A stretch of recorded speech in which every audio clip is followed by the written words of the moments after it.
Hey all, Carpetbagger here, coming to you live from the Pacific Northwest, more specifically Seattle, Washington. And it's raining. Apparently it rains quite a bit here in Seattle, and I was told by several sources, do not get an umbrella because that will make you look like a tourist, because no one in their right mind in Seattle uses an umbrella, because that's absurd. Locals do not use umbrellas. It smells like marijuana here. Is that legal? Is that legal here in Seattle? I don't even know. Okay, so we're in the rain. We're trying to deal with it. Don't like being wet, but you know, when in Rome, Seattle people enjoy a nice soggy day. Enjoy some nice soggy shoes. So we're gonna look for something to do here. We're gonna go full tourist mode. Follow me. Oh wow, it's the Bill and Melinda Gates Foundation. Guess this is the giant building that they created to hold all their money. There's the world's largest typewriter racer, which I'd be a lot more excited about if I hadn't already seen the same one in Las Vegas. Hey, that looks kind of interesting. So apparently the Space Needle is about to get glassier. I guess they're gonna change it so it's made out of glass. It's actually a really cool sign. Look at that.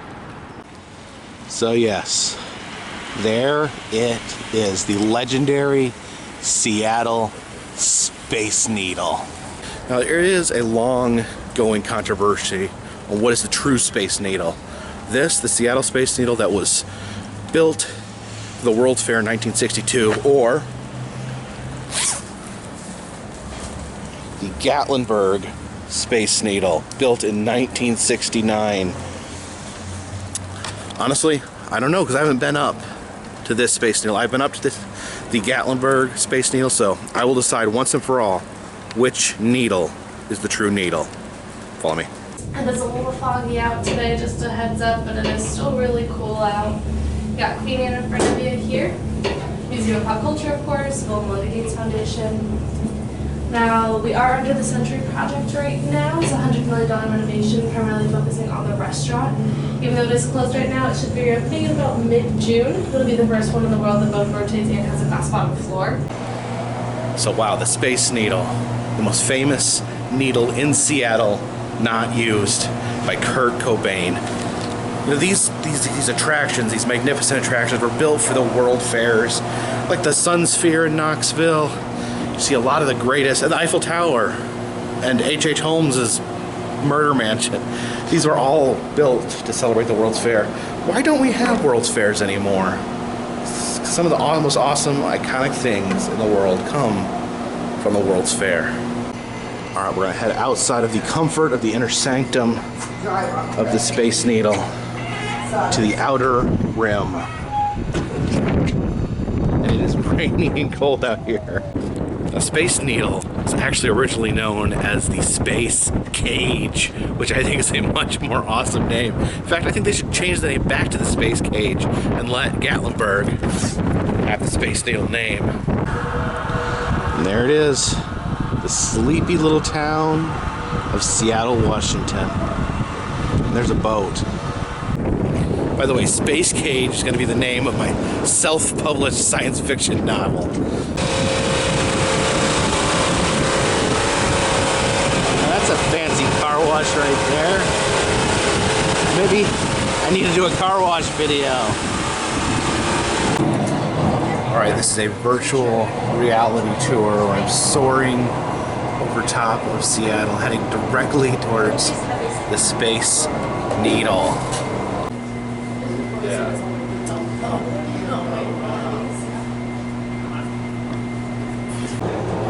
And the Space Needle belongs to me. Roar!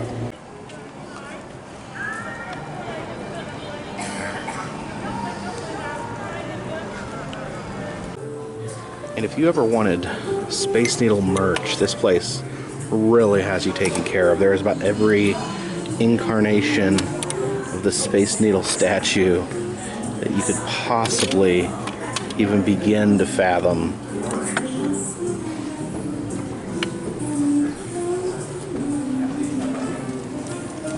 Check out this sweet Space Needle apron and this only slightly ridiculous Space Needle hat and scarf. I'd never heard of this before. This is, apparently the needle has its own mascot. That is Weedle. Apparently he lives on top of the needle and he has a glowing red nose a la Rudolph. There's a whole collection of Space Needle keychains. I would get that, but I'm pretty sure it would end up being impaled into my leg at some point. What you doing, buddy? Eating garbage?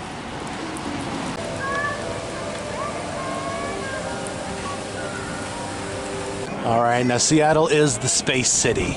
And I'm not sure if that's the real nickname or I just came up with that. But there's only one way to travel here, and that is by monorail. Check out this. This is Monorail Man. Oh, his name is Trainus Prime, I guess. Guess he's made out of old monorail parts that fell off. Super cool though.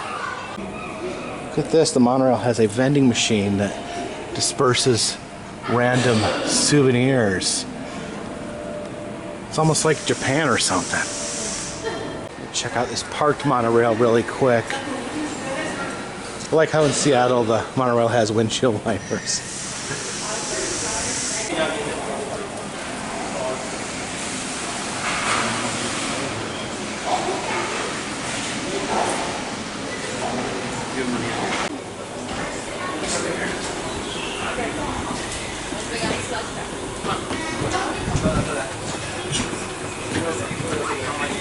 Can't beat the monorail.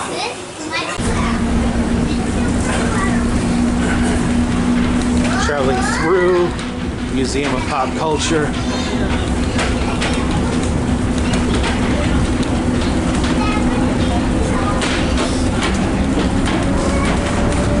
Wow, really close to this building right here. It's pretty cool. We're up in the air, but we're level with this shoe store here, which for some reason amuses me.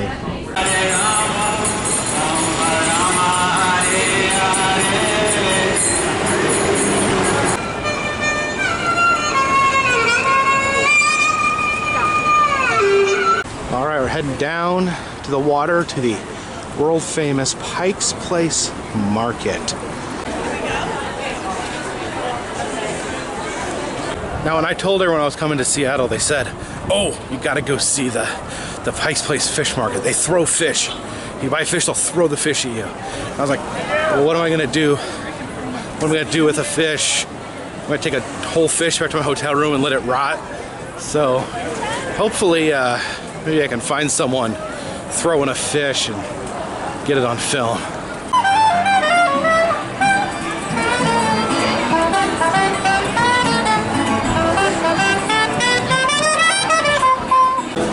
Alright, and there she is. That is Rachel the pig right there.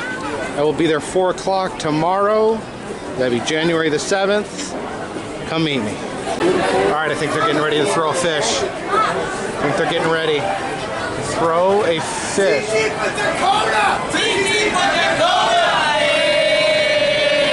Oh, he threw a fish.